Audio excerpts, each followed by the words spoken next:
As the designer of the brand new Bernina Pinpoint Placement Masterclass, I want to clarify a few things that people have been asking about regarding the new Bernina 790 Pro machine and the new pinpoint placement options.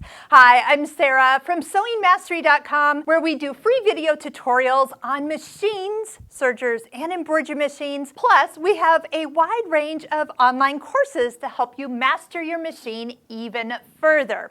So this question has come up because of the brand new features found on the newest arrival of the Bernina 790 Pro. And I'm excited for the updates that Bernina has added to this newest model in their line.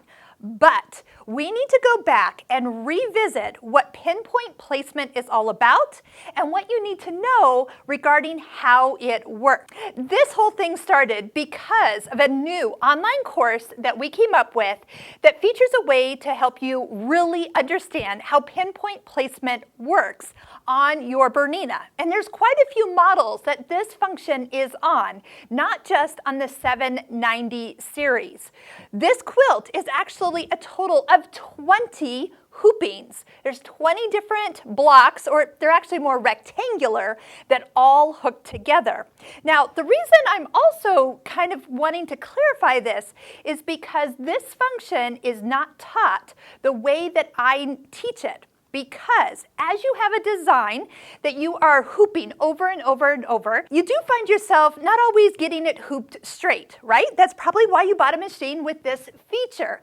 The ability to hoop kind of slightly crooked, and then you move the design into position to line up with maybe marks or previous locations of the design you're connecting to.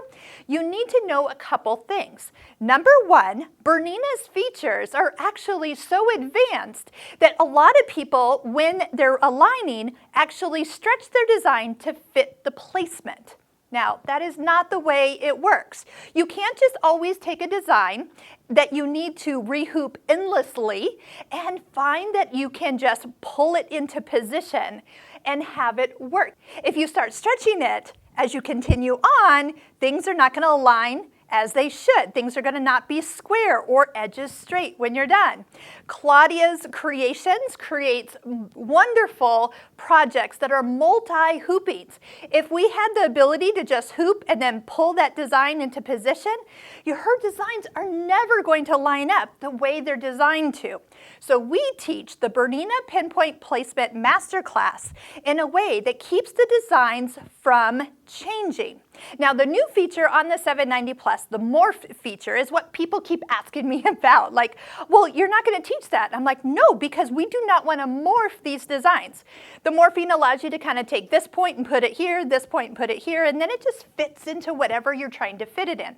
Let me give you an example, a perfect example of what that function would be used for. And that would be great, say you're working with a block or a triangle and you're placing a quilting embroidered design in here, and maybe it's just not sewn together just perfect. You can place those corners wherever the block actually is, and it will stitch within that range. So if they're just slightly down and then slightly up, no problem. The quilting design now matches what the fabric actually is stitched. And that is a great feature.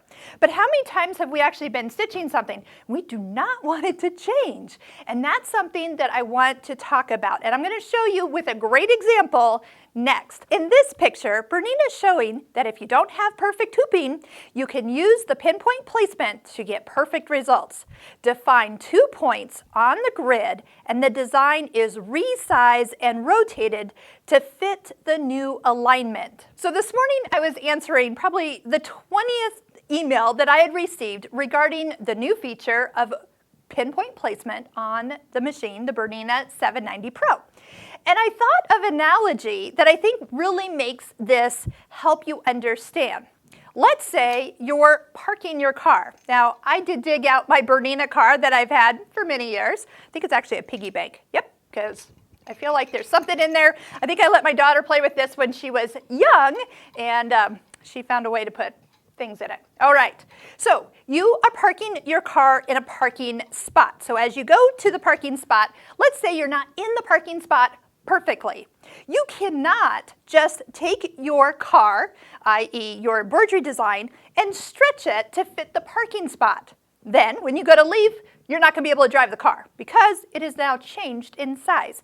So what you need to do is have the tools to use the pinpoint placement to park the car correctly. You need to be able to rotate that in. We all know that that's a challenge, especially backing in a car. Guess what? My daughter, who used to put pennies in this car, is now a new driver. So we are working on those skills. And one of our other gals that works with us, she's like, or like parking in the garage. And I'm like, oh my goodness, we are going to need to do that too, is getting that parked in the garage. You can't just kind of come into the garage sideways and then go, oh, the doors are going to fit. So you got to take the time to understand that you can't always change the size to fit your fabric. You must understand how to twist it but not change the size. And that's what we teach in the Pinpoint Placement Masterclass. So if you're interested in any of the classes or hopping over to any of Claudia's Creations online courses, I mean, her brand new one, A Child is Born, is wonderful. Made in America. These rehooping projects are amazing. This one happens to be Potting Shed. It's not an online course just yet, but probably will be soon. And then also Enchanted Pumpkin. If you want to really learn how to use your pinpoint placement, I also reference you to click on the links below, head on over to her online courses. And once again, you cannot be changing the size, otherwise you go to rehoop and the second piece does not fit the first piece as it was intended for. You cannot be resizing it. So we are teaching you the correct way. And honestly, with all the projects I have done, I have needed the design to stay the same size. So this is something that I expect my machine to do. And yes, I am happy that on the newest machine, I can morph it into any place that I want. But this whole cloth quilt is a great way to master your pinpoint placement. We also recommend that our Bernina users do the smaller project, just 6 hoopings, to kind of help you master this technique. And believe me, after 6 rehoopings, you will have figured it out, and then you can easily go on to some of the bigger projects. If you are interested in any of our online courses, we'll put links below. There are free videos that you can watch to see if the course is right for you and help you decide which functions of your machine you need to master next.